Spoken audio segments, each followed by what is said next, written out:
Hi, Sam Burke, Corporate Chef for Meat and Livestock Australia. I'm here to show you creative techniques of cooking Australian red meat over fire.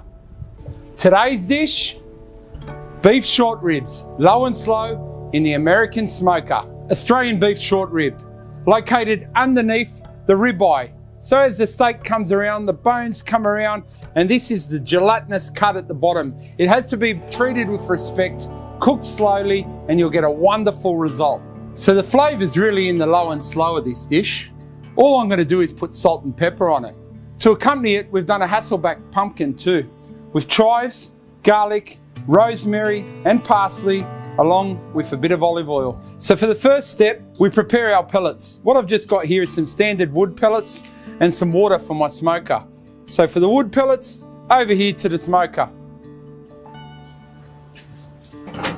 So the first thing we're going to do is set up the smoker. In go the wood pellets, then the water, then the ribs. We close the cabinet, crank it up to as hot as it can go to get that smokiness all through the meat.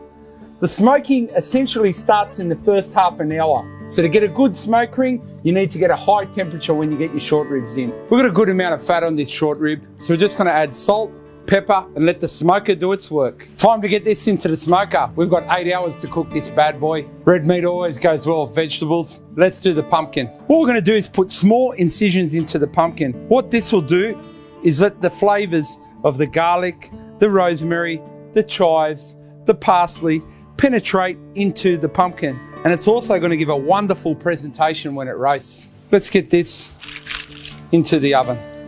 So we want to get our temperature to about 140 degrees for 8 hours. And upon every hour, what we do is we spray it with a Spritz. What's a Spritz? It's got apple cider vinegar and water. What does this do? It keeps the meat nice and moist during the cooking process and accelerates the bark at the end. So the bark is the crust that you get on the top of the short rib that you slice through and gives that nice crust for your short beef rib.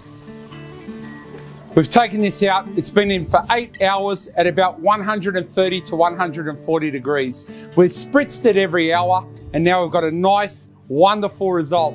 Let's wrap this up and rest it for about 20 minutes before we carve it. We're going to serve that with that wonderful Hassleback pumpkin straight out of the wood-fired oven. Wow, you'd be happy with that.